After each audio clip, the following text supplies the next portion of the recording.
Everyone, it's me Anjali Verma, your educator. और आज की इस वीडियो में हम लोग केमिस्ट्री क्लास 10th का 2025 बोर्ड्स के लिए सिलेबस डिस्कस करने वाले हैं। तो आप लोग को पता है जो ऑफिशियल सिलेबस है वो सीबीएसई की ऑफिशियल वेबसाइट पे ऑलरेडी अपलोड हो चुका है। उसको डिटेल में आज आप लोग को मैं बताऊंगी कि कौन कौन से ऐसे टॉपिक्स हैं जो आप लोग को पढ़ने हैं और कौन से ऐसे टॉपिक्स हैं जो आप लोग को नहीं पढ़ने हैं। ठीक है, तो क्लास 10th का केमिस्ट्री का सिलेबस डिस्कस कर लेते हैं। सबसे पहले कंप्लीट साइंस की अगर हम लोग बात करें तो हमारा ये एंटायर सिलेबस है, ये सारी यूनिट्स हम लोगों को पढ़नी है। सबसे पहली यूनिट है chemical substances, nature and behaviour, ये है पूरी केमिस्ट्री। ठीक है, तो यहाँ पर जो फर्स्ट यूनिट है वो कंप्लीट केमिस्ट्री की है जिसमें 4 चैप्टर्स आप लोगों को पढ़ने हैं। वेटेज कितनी है? 25 है। अब देखो यहाँ पर एक इंपॉर्टेंट चीज है, पहले वो बता देती हूँ। आपके जो एग्जाम्स होते हैं ना वो मेन तो थ्योरी का ही होता है मेन एग्जाम, बट इंटरनली भी आपके मार्क्स जाते हैं। टोटल पेपर 100 मार्क्स का होता है जो कि 2 पोर्शन में डिवाइडेड होता है, थ्योरी और आपके प्रैक्टिकल के मार्क्स जिनको हम इंटरनल असेसमेंट कह देते हैं। तो ये जो थ्योरी हम देते हैं, थ्योरी का पेपर देते हैं, ये 80 मार्क्स की आती है। ठीक है, प्रैक्टिकल के 20 मार्क्स जाते हैं जो कि एंटायरली स्कूल से ही जाते हैं। तो यहाँ पर भी इट इज इक्वली इंपॉर्टेंट कि हम लोग कंप्लीट साइंस में 20 आउट ऑफ 20 स्कोर करें। ठीक है, तो ये हमारे प्रैक्टिकल के मार्क्स हो गए जिसको आप इंटरनल असेसमेंट भी बोल सकते हो, और ये हमारा थ्योरी का पेपर हो गया। अब ये मार्क्स कैसे डिवाइडेड हैं? क्योंकि साइंस में तो हमें पता है 3 पोर्शंस हैं। ठीक है, एक केमिस्ट्री है, फिर बायो है, फिर फिजिक्स है। तो कैसे मार्क्स डिवाइडेड है? तो केमिस्ट्री आपकी 25 मार्क्स की आएगी। देखो यहाँ पर क्लियरली मेंशन्ड भी है ना, ये फर्स्ट यूनिट अभी मैंने आपको बताया केमिस्ट्री की है, तो यहाँ पर 25 मार्क्स भी मेंशन्ड है। तो केमिस्ट्री आ रही है 25 मार्क्स की। फिर बायो की बात करें तो बायो की सबसे ज्यादा वेटेज है, बायो आ रहा है 30 मार्क्स का। ठीक है, यहाँ पर कैसे देख लेते हैं। ये वाली जो यूनिट है जिसके मार्क्स कितने हैं 25, प्लस ये वाली जो यूनिट है 5th वाली नेचुरल रिसोर्सेज, ये बायो के अंडर आती हैं दोनों। सो टोटल कितना हो गया 25 + 5 यानी कि 30। ठीक है, सो 30 मार्क्स का हमारा बायो का पेपर आएगा और बचा क्या 25। तो ऑब्वियसली फिजिक्स भी 25 मार्क्स की आ रही है। ठीक है, तो यहाँ पर देखो 13 + 12 ये टोटल कितना हो गया 25। तो 25 मार्क्स के फिजिक्स के क्वेश्चंस आएंगे। ठीक है, natural phenomena and effects of current. तो ये हो गया जी हमारा। तो अब आगे बढ़ जाते हैं। आई होप ये चीज डिटेल में आप लोगों को क्लियर हो गई होगी। तो केमिस्ट्री में देखो, अगर आपके पास ओल्ड एनसीईआरटी है, मतलब कुछ साल पुरानी एनसीईआरटी अगर आप लोगों के पास है, तो उसमें आप लोगों को केमिस्ट्री में ये 5 चैप्टर्स देखने को मिलेंगे। ये जो 5th चैप्टर है ये हो चुका है अब डिलीट। अगर देखो न्यू एनसीईआरटी है ना आपके पास रैशनलाइज्ड वाली, उसमें कोई दिक्कत नहीं है, उसमें ऑलरेडी ये चैप्टर नहीं है, डिलीटेड है। बट अगर आपके पास पुरानी एनसीईआरटी है तो उसमें ये 5th चैप्टर भी होगा and this is not in your syllabus. तो आप लोगों को ये चैप्टर नहीं पढ़ना है, हटा देना है। क्या पढ़ना है हमें ये 4 चैप्टर्स पढ़ने हैं। सबसे पहला चैप्टर है केमिकल रिएक्शंस एंड इक्वेशंस। अब इसमें चैप्टर वाइज टॉपिक वाइज हम लोग देख लेते हैं कि क्या क्या टॉपिक्स हैं क्या नहीं है। तो यहाँ पर सब कुछ है। ठीक है, अब क्या नहीं है, तो यहाँ पर 2 टॉपिक्स जो हैं वो मेंशन्ड नहीं है सिलेबस में, जो कि है कोरोजन, इसके अलावा रैंसिडिटी। ठीक है, तो कोरोजन एंड रैंसिडिटी आपके सिलेबस में है नहीं, बट इसमें भी देखो ये जो कोरोजन वाला टॉपिक है ना, ये यहाँ पर तो आता ही है, इसके साथ साथ 3rd चैप्टर में भी आ जाता है। 3rd चैप्टर क्या है? Metals and non metals. तो पहले चारों चैप्टर्स देख लेते हैं। पहला ये है, सेकेंड है acids bases and salts, 3rd है metals and non metals, 4th है कार्बन एंड इट्स कंपाउंड्स। तो सिर्फ आप लोगों को 4 चैप्टर्स ही पढ़ने हैं। फर्स्ट चैप्टर में 2 टॉपिक्स डिलीटेड हैं, बट ये एनीवेज डिलीटेड है नहीं क्योंकि ये हमें वापस से 3rd चैप्टर में इन डिटेल देखने को मिल जाएगा। तो ये तो डिलीटेड है नहीं, विच मीन्स एक ही ऐसा टॉपिक बचा जो सिलेबस में मेंशन्ड नहीं है, विच इज रैंसिडिटी।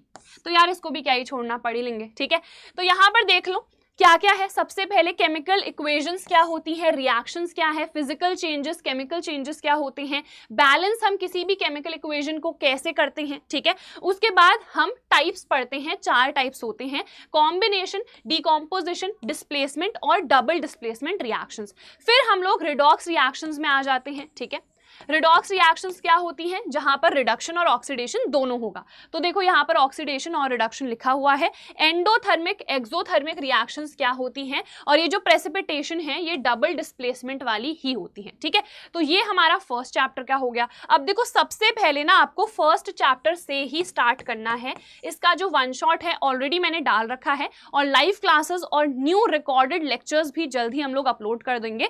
तो आप ना फर्स्ट चैप्टर से ही स्टार्ट करना, क्योंकि जब तक आप लोग को केमिकल इक्वेशंस, रिएक्शंस, बैलेंसिंग समझ में नहीं आएगी तो बाकी चैप्टर्स भी समझ में नहीं आएंगे। And anyways this is the easiest chapter, सबसे ज्यादा आसान चैप्टर है ये पूरे ही साइंस का, तो इसको तो आप लोग डेफिनेटली सबसे पहले स्टार्ट करना। फिर देखो next acids, basis and salts, यहाँ पर सब कुछ पढ़ना है A to Z। एसिड्स क्या होते हैं, बेसिस क्या होते हैं, H+ आयन का कॉन्सेंट्रेशन, OH- आयन का कॉन्सेंट्रेशन कैसे इफेक्ट करता है एसिडिटी बेसिसिटी को, ये सब हम लोग को पढ़ना है। फिर हम सॉल्ट्स पढ़ेंगे, ये सबसे इंपॉर्टेंट है क्योंकि यहाँ पर देखो बहुत सारे सॉल्ट्स आ जाते हैं। ये जो भी लिखे हैं ना ये सारे सॉल्ट्स हैं। POP है, washing soda, baking soda, bleaching powder, इनके फॉर्मूलाज क्या हैं, इनके नेम्स क्या हैं, जनरल नेम क्या है, ये तो जनरल नेम हो गए। फिर केमिकल नेम्स क्या हैं, ये सब कुछ आ जाएगा। न्यूट्रलाइजेशन है, pH है जो कि बहुत इंपॉर्टेंट टॉपिक है। उसके बाद बाकी इंपॉर्टेंस भी आती है pH की in our everyday life. And here a lot of equations are also there, जैसे कि यहाँ पर प्रिपरेशन में रिएक्शंस आती हैं, उससे पहले इधर पर देखो एग्जांपल्स हैं, यूजेस हैं, इंडिकेटर्स हैं, ये सब हम लोगों को पढ़ना है। ठीक है जी, चलो यहाँ पर एक और चीज है, देखो definition relating to logarithm not required, क्योंकि लॉग का जो कॉन्सेप्ट है वो आपके सिलेबस में है नहीं। एनीवेज ये एनसीईआरटी में मेंशन नहीं है, तो आप लोग को टेंशन लेने की जरूरत नहीं है। जो बेसिक पीएच का कॉन्सेप्ट होता है हम लोग सिर्फ वही पढ़ेंगे। लॉग से रिलेटेड भी हमारी डेफिनेशन होती है, बट वो हम लोग को नहीं पढ़नी है। ठीक है, चलो नेक्स्ट पे आ जाते हैं मेटल्स एंड नॉन मेटल्स। तो यहाँ पर प्रॉपर्टीज हम पढ़ते हैं। सबसे पहले हम फिजिकल प्रॉपर्टीज पढ़ते हैं कि ये मेलिएबल हैं, डक्टाइल हैं, ये सब पढ़ते हैं। फिर हम लोग केमिकल प्रॉपर्टीज पढ़ते हैं, जहां पर ना रिएक्शंस आती हैं, और यहाँ पर बहुत सारी रिएक्शंस है, तो ये हम लोग को देखना है। फिर रिएक्टिविटी सीरीज क्या होती है, वैसे रिएक्टिविटी सीरीज ना मैं आप लोग को फर्स्ट चैप्टर में ही पढ़ा दूंगी, क्योंकि डिस्प्लेसमेंट समझने के लिए रिएक्टिविटी सीरीज आनी चाहिए, तो फर्स्ट चैप्टर में ही आप लोग को मैं पढ़ा दूंगी। फिर formation and properties of ionic compounds, आखिरकार ये क्या होते हैं, इनकी प्रॉपर्टीज क्या होती हैं। फिर मेटलर्जी, ये सबसे ज्यादा इंपॉर्टेंट है, बच्चों को थोड़ा सा डिफिकल्ट लगता है, आई डोंट नो क्यों, बट इसको ना बहुत ही सिंपल वे में मैं एक्सप्लेन कर दूंगी। देन देखो क्या बताया था कि कोरोजन इधर पे देखने को मिल ही जाएगा, तो कोरोजन और उसका प्रिवेंशन इधर पर आ गया। ठीक है, तो बस इतना ही पढ़ना है हमको। अच्छा जी, एक और चीज, यहाँ पर एलॉय इन्होंने मेंशन नहीं करा है, ठीक है, यहाँ पर लिखा नहीं दिख रहा है, बट हम लोग पढ़ेंगे। ठीक है, एलॉयज भी आप लोगों को पढ़ना है, एलॉयज भी हम लोग पढ़ेंगे, कोरोजन है, उसका प्रिवेंशन, ये सब कुछ हम लोग पढ़ेंगे, क्योंकि कोरोजन के अंदर ही एलॉय आता है, क्योंकि एलॉय की हेल्प से हम लोग कोरोजन को प्रिवेंट कर सकते हैं। तो ऐसा नहीं है कि अगर ये मेंशनड नहीं है तो हमें नहीं पढ़ना है, क्योंकि ये इसी का एक तरीके से सब टॉपिक है। ठीक है, चलो next chapter carbon compounds, carbon and it's compounds. तो यहाँ पर सब कुछ पढ़ना है हम लोगों को, कुछ भी इधर पर नहीं छोड़ना है। ठीक है, हम बेसिक जो कोवेलेंट बॉन्डिंग है उससे स्टार्ट करते हैं और हम एंड करते हैं with ethanoic acid and ethanol, इसकी प्रॉपर्टीज, जो भी फिजिकल प्रॉपर्टीज हैं, केमिकल रिएक्शंस हैं, वो सब पढ़ते हैं। And then soaps and detergents, यहाँ पर हम लोग मिसल फॉर्मेशन भी देखते हैं, इसको भी हम लोग पढ़ते हैं। ठीक है, तो ये सब कुछ यहाँ पर पढ़ना है, यहाँ पर कुछ भी डिलीटेड नहीं है। And this is one of the most important chapters. अगर आगे आप लोगों को क्लास 11th और 12th में PCM PCB लेना है ना, तो ये चैप्टर्स ना बिल्कुल बेस है, बहुत ही सिंपल है, ऑर्गेनिक केमिस्ट्री का बेस है ये वाला चैप्टर। ये अगर समझ में नहीं आया ना तो बाद की चीजें तो बिल्कुल ही भूल जाओ, कभी भी समझ में आएंगी। तो इस चैप्टर पे सबसे ज्यादा अच्छे से फोकस करना। ठीक है, चलो अब देखो यहाँ पर अभी मैंने आप लोग को बताया ना कि ये कोरोजन वैसे डिलीटेड है फर्स्ट चैप्टर से, और रैंसिडिटी भी, बट इसको हम बाद में पढ़ेंगे ही, तो एनीवेज यहाँ पर भी पढ़ ले तो हमारे लिए ही अच्छा है। और रैंसिडिटी आप लोगों को नहीं पढ़ना है, एनसीईआरटी में ये डिलीटेड है, यहाँ से कोई भी टॉपिक बोर्ड एग्जाम में नहीं आएगा। ठीक है, उसके बाद यहाँ पर एक क्वेश्चन है, देखो ये रैंसिडिटी क्या होती है, बस ये वाला इधर पर डिलीटेड है। बाकी जहाँ पर भी आपको रैंसिडिटी से कोई भी क्वेश्चन या टॉपिक मिल जाएगा तो समझ जाना वो डिलीटेड है, वो हम लोगों को नहीं पढ़ना है। ठीक है जी, तो यहाँ पर देखो हमने सब कुछ डिस्कस कर लिया है, पूरा सिलेबस इन डिटेल देख लिया है, ऐसे ही क्लास 9th का सिलेबस भी मैं आप लोग को बताऊंगी, तो कोई भी आपके जूनियर्स वगैरह हैं उनके साथ डेफिनेटली शेयर कर देना। So that is it for this video. हम लोग मिलेंगे हमारी नेक्स्ट वीडियो में। Till then bye everyone, take care and all the very best. मिलते हैं नेक्स्ट वीडियो में।